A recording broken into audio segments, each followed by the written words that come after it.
Wednesday, March 4th, 2026, part 2 of chapter 10. And it is the concentration factors of the Majjhima Patipata. We are on page 584 to page 600. And we are covering sati, mindfulness. Today, the essential meanings of the foundation of mindfulness. The essential Buddha Dhamma, compiled by Somdet Prabuddha Gosacharya, English name, page584, translated and edited by Bruce Evans. On the top of page 584, the essential meanings of the foundation of mindfulness. From the brief summary of the foundation of mindfulness, it can be seen and that they are indeed the practice of insight. Remember, insight, vipassana, calm, samatha, two kinds of meditation techniques. But indeed, the practice of insight are not the teachings that necessitates physical seclusion. Being away from society or being a particular time or occasion. For this reason, many teachers recommend teaching them ordinary everyday life. In essence, the teaching of the four foundation of mindfulness tells us that our lives have merely four areas that requires the attentions of sati, mindfulness. They are the body and its conduct, vedana, feelings and pleasure and pain, various states of mind, and thoughts and reflection. If we live with mindfulness, sati, regarding these four areas, this will help us to live life in safety, free from dukkha, suffering, and with well-being. It is the practice that is conducive to realization on the foundation of the Four Noble Truths. From the passages describing on the foundation of mindfulness, it can be seen that the practice makes use of not only mindfulness, sati, but also other factors. One that is not specifically mentioned is concentration, samadhi, which must also be present, at least in significant measures for the purpose. Qualities specifically mentioned are as follows. The first quality, atapi, there is effort. That is the sixth factor of the path, right effort, which is the effort to guard against and give up evil, and the effort to generate and maintain goodness. The second quality, sampajano, there is comprehension, the wisdom factor, panya. The third is satima, there is sati, mindfulness, that is mindfulness itself. Worth noting that sampajano, meaning there is sampajana. The word sampajana is often coupled with sati. It is the factor of panya, wisdom, so training in mindfulness is also a part of the process of wisdom development. Sampajana is the comprehension and clear awareness of the object that mindfulness is attending to, or the action being done at any given time, as it is the objectives and what to do about it, and what to give away to delusions or give away to misunderstanding about the situation. The next phase is eliminating covetousness and grief towards the world. This indicates the mental outlook that results from having mindfulness, sati, and clear comprehension. As impartial, free, not bounded by defilements, kilesas, asavas, either of attachment or desire or aversion and sorrow in that situation. The final phase is the same for each of the foundation. seeing arising and cessation, samutaya and nirodha, showing the elimination of things in terms of the lakkhana, the characteristics. Remember, anatta, dukkha, and anikata, leading to the result and outlook of seeing and preserving things as they really are, as in, there is a body. This refers to bare awareness of things as they are, stripped of the conventional concepts and attachments to such as the view as a person, self-identification of the self, identifying with him, her, or identifying with the body. This outlook is one of freedom and independence, not subject to the external conditions that are not attached to the world through tanha and upatana. Tanha is craving, upatana is clinging or grasping to it, and such, in order to show the meaning more clearly. I would like to translate some of the Pali terms used in the teaching of the foundations of mindfulness and give their meanings in a brief. Kaye kaya nupasi means examines the body in the body. This is looking at the body as just the body, seeing the body according to its reality of collection of assemblage of component parts, the large and small organs, rather than seeing the body as me or them, John Smith or Jane Jones as mine, classifying, identifying to belonging to others. It is to see things as they really are according to their reality. What is looked at is what is seen. When looking at a body, one sees a body. One does not see John nor Jane or something or someone else we dislike or we admire. This accords with the old saying, what is looked at is not seen. What is seen is not what is looked at. Not seen, one falls into the trap. Trapped, there is no liberation. Atapi sampachano satima, meaning there is effort, there is comprehension, there is mindfulness. That is, there is right effort, right view, and right mindfulness, which are the factors of the path that must always be used in conjunction with the development of all other path factors. Effort arouses the mind and prevents it from becoming discouraged, procrastinating, or regressing, and therefore gives no opportunity for the arising of unskillful qualities, but rather urges the mind to keep going forth with the development of skillful qualities. Sampajana is the wisdom faculty which examines and comprehends the objects noted by mindfulness. Sati. Mindfulness, sati, is the factor that attends to and holds on to the objects. Aramana, making it possible for the mind to follow them as they arise rather than becoming forgetful, distracted, or confused. Vitniya loki apacha domana sam, eliminating covetousness and grief in the world. This means that when the practice of satipatthana is maintained, the mind is clear and buoyant, free of domination or disturbance by any attachment of desire, aversion, and sorrow.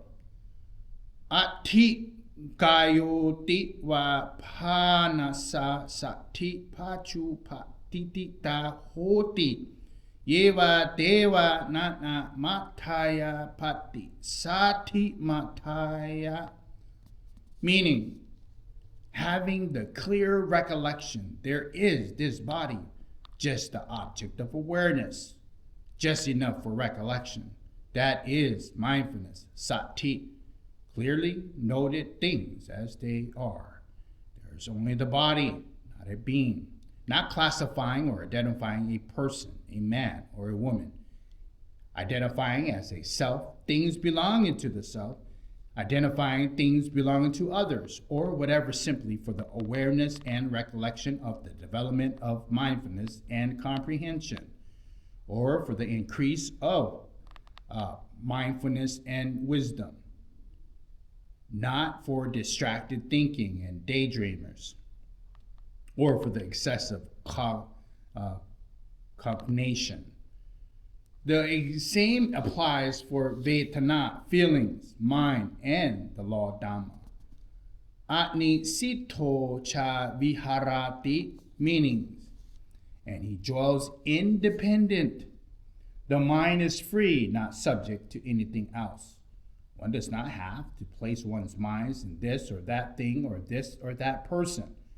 Technically, this means that the meditator does not take shelter in desire and views and is not subject to them. Take the example, when one cognizes experience, one cognizes them as they actually are. Desire and views do not come in and create images around them or the color to embellish them. Nacha kinse loki upatiyati, meaning, and he clings to nothing of the world.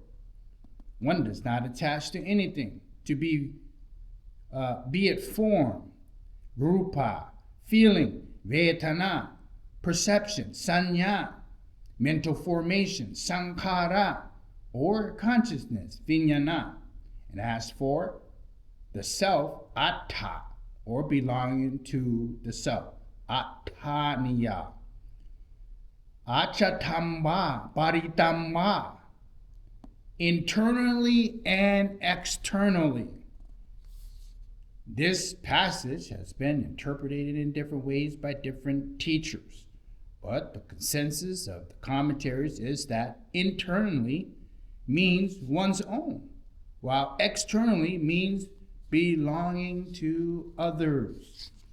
This views accord with the Atitama Pitaka from the Tipitaka, one of the three baskets of Buddhism, which explains the matter clearly. How does a bhikkhu dwell observing the mind in the mind externally? As to this, when another person's mind is desirous, a bhikkhu knows that that person's mind is desirous. The question arises whether it is appropriate to go around looking into what is happening in the bodies and minds of other peoples, and how is it possible to do so? In this regard, we must simply understand that the commentators want us to use mindfulness in relation to all things we come in contact with, knowing that they merely are what they are. In our daily lives, we must inevitably come into contact with other people. When we do so, we must deal with them mindfully, knowing them as they really are, according to what they actually appear to us. That is, knowing only as much as directly appears to the senses. If we do happen to have direct knowledge, of the mental states of others, we know according to that direct knowledge tells us. If we do not have such direct knowledge, we need not go prying, so that we are not led into confused ideations about other people and the subsequent desire or aversion that arises, to which that leads. If we do not see or have to deal with others, that is the end of the matter. It does not mean that we must go out of our way to look into the mental and physical behavior of others. We may summarize here that the practice of the foundation of mindfulness is dwelling with mindfulness, sati, clear understanding that the cut off self-images concocted by avijja, ignorance. Some Western scholars have compared the practice of the foundations of mindfulness with modern psychoanalysis. Evaluate the foundation of mindfulness as being more effective and more broadly applicable, because it can be practiced by all people in normal situations to obtain a healthy mind. However, I will not go into the subject here, but instead summarize once more the essential points of the practice of the foundation of mindfulness according to its modern thinking.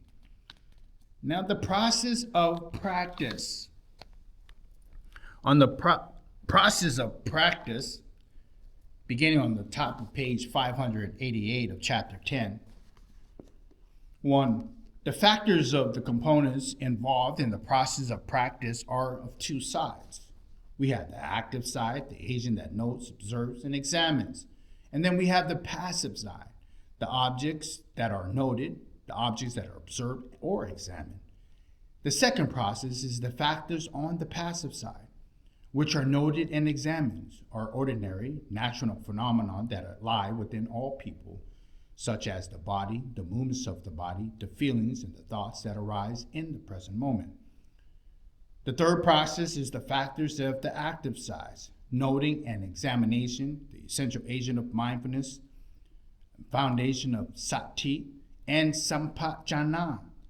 Sati is what fixes onto the objects of examination. Sampajana is the wisdom factor of discernment, which attends to knows the conditions or manifestation that being is examined.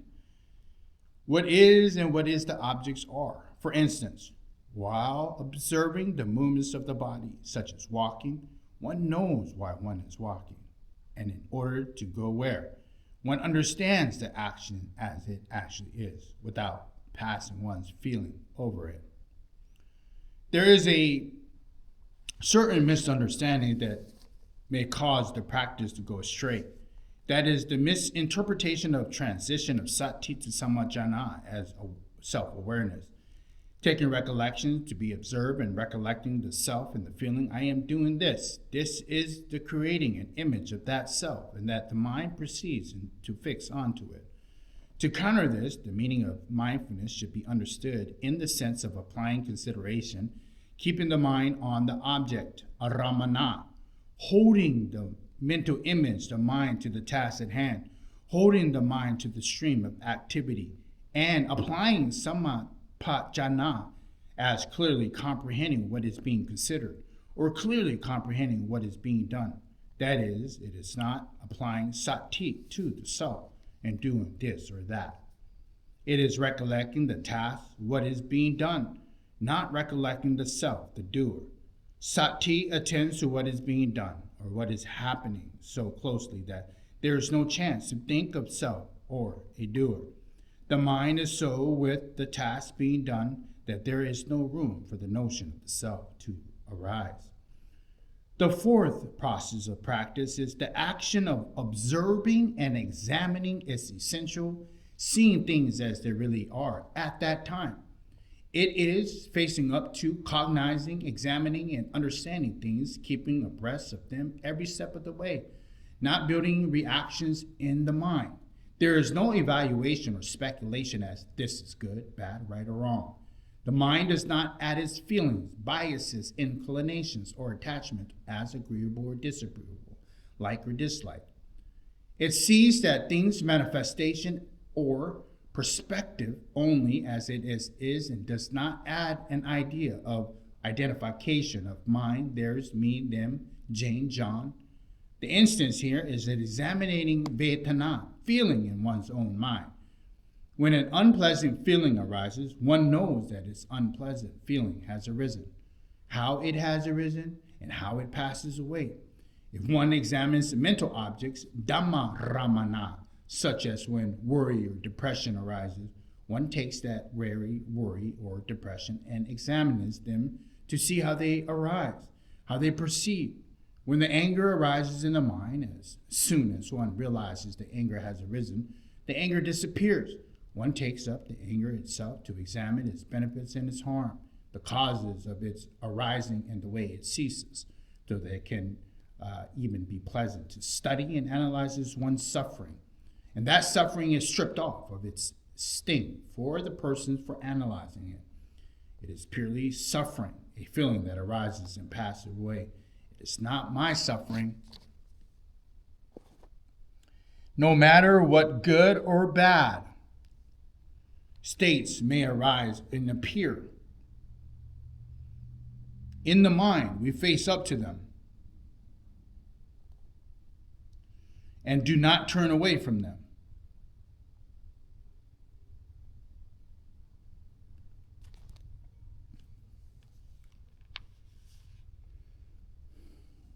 We direct our attentions right onto them and see them as they really are, from the moment that they arise and from the moment they naturally pass away. Then we look at something else, It is like watching a play or a movie or being an onlooker of some scene. It is the attitude of the doctor dissecting the corpse or the scientist examining the specimen rather than a judge presiding over a case. It is an objective rather than the subjective position. Living with continuous mindfulness, sati, and clear comprehension requires one important factor, known as being in the present moment. That is to say, mindfulness, sati, observe things at the very time they arise, occur, or being done, not allowing them to slip away, not allowing the mind to get stuck and lingering on the objects that have passed away or drift ahead in search of things that have not. Yet come the mind of neither slides back into the past or floats off into the future. If one does not consider past events or future tasks, mindfulness sati takes hold of those things so that wisdom can examine them meaningfully. Therefore, those matters become present objects of mind. There is none of the aimless drifting, yearning, or pinning that characterizes thoughts that are stuck in the past or the future. Living in the present moment in this way means not to be enslaved or seduced by desire. It is rather to live with wisdom, which frees the mind symptoms of suffering, such as sorrow, grief, guilt, and worry, and leads knowledge and clearly of well-being. Now, the fruits of practice. The first is in terms of purity, when mindfulness, sati, fixes solely on the objects of attention and comprehension, understands it as it is. The streams of cognition and thoughts are kept pure. There is no chance for defilements to arise. When a condition is analyzed and seen just as it is, it's not added to the subjectivity of a person's personal feelings, thoughts, biases, and predeclarations. There's no clinging. There's no channels through the defilements such as anger could arise. It is a method of eliminating old outflows, the asavats already arisen, and preventing new outflows from arising. The second fruit of practice, in terms of freedom, once there is a pure mind, just as described, there is also freedom. The mind does not waver into face of the objects that arise in awareness, because those objects are used as subjects of study and objective examination. When objects are not interpreted according to the outflows, the asavas, which are subjective, they no longer have any subjective influence over one. One's actions are freed from compulsions and defilements, subconscious drives, or motivations. Such a person lives independently, that is not subject to the desire and views, and attachments to nothing in the world. The third fruit of practice is in terms of wisdom. Within such mental process, wisdom is able to function most effectively because this is not coded over, diverted by feeling, biases, and prejudices, seen as they are. One knows according to the truth. The fourth fruit of practice is in terms of freedom from suffering. When the mind is at a state of alertness and comprehensions of how things are, and the kinds of attitude is maintained, positively or negatively biased feelings that are not the results of pure reason cannot arise. Thus, there is no feelings of abhijja, covetousness, or domanassa, grief. The mind is free from anxiety. It is in the mind that is said to be free from dukkha, suffering, clear, light, relaxed, calm, and independent. These fruits of practice are actually all related to our different perspective of the same thing. When summarized in terms of the pachisammupata, the 12 dependent originations, and the titlakkhana, the 3 characteristics, the pictures that emerges is that people do not know that the self they cling to does not really exist, that there is no stream of countless interrelated, interdependent, subsidiary mental and material conditions. These are constantly arising, dissolving, and changing. Not knowing this, people cling to their feelings, vedana, to their thoughts, desires, habits, attitudes, views, perceptions of each moment as the self, and the self is constantly clinging. They think, I am this, I am that. They identify with, I feel like this, I feel like that, and so on. The feeling of the self, its various things, is merely a deception created by the thoughts and feelings that are subsidiary mental constitute of the moment. This deception is the beginning of wrong thinking, micha titi, and so the mind is drawn into thoughts and feelings and actions under the influence of whatever is held as to pure at the same time. By practicing according to the foundation of mindfulness, the physical and mental qualities that constitute the stream of experience are seen in the state of constant arising and ceasing. When the components of the streams are analyzed and seen as separate constitutes or moments of time, and they casually dependent process, we no longer deceive into ourselves into clinging onto those things as the self or identifying it as belonging to the self. Those things lose their power to control us. If this kind of perception is sufficiently profound and complete in the state known as liberation, vimutti, the mind is established in a new form, purified, clear, free the mental processes, free from the inner biases, the inner attachments and complexities. A new character arises. In other words, in the state of the perfect mental health, like the physical body that is like to be perfect in perfect health, when all that is, its organs are in perfect functioning order, and it's not marred by illness, and is, in this respect, practicing according to the foundation of mindfulness, is the method of cleansing the mind of symptoms and illnesses, eliminating the complexity and obstacles that impair and obstruct its functioning. The mind is rendered clear, ready to live, to face up, to deal with the things in the world with the strength and cheerfulness. This may be best summarized in the Buddha Vasana. Bhikkhus, monks, there are two kinds of illness, physical illness and mental illness. Beings who can declare that they have been free from physical illness for a whole year can be found. Beings who declare that they have been free from physical illness for 2, 3, 4, 5, 10, 20, 30, 40, 50, 100 years can be found. Beings who can declare they have been free from mental illness, even for a moment, are hard to find in this world, except among those who have destroyed the outflows, all the kina asavas. Sariputra says to the householder, "Householder, your features are clear, your face is pure and radiant. Could it be that today you have listened to the Dhamma teaching in the presence of the Blessed One, Gautama?" The householder replies, "Venerable Sir, what else? Today I have been anointed with the nectar of the Dhamma teaching from the Blessed One, Gautama." Sariputra replies, or asks, "When the nectar of the teaching, did the Blessed One, Gautama, anoint you?"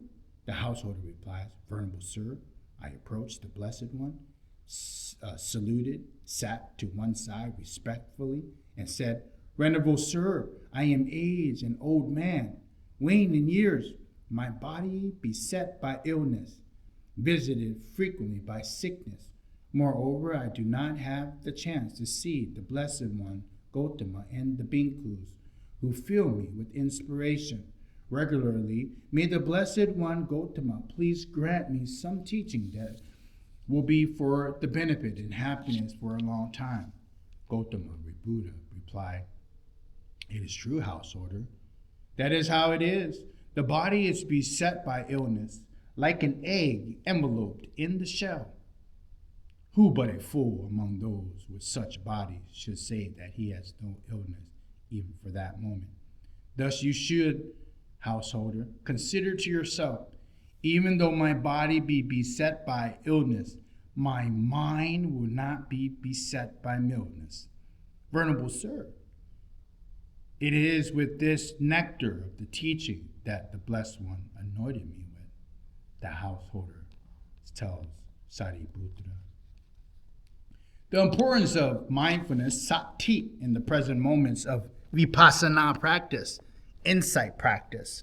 Remember, there are two kinds: calm which is samatha, and insight, vipassana.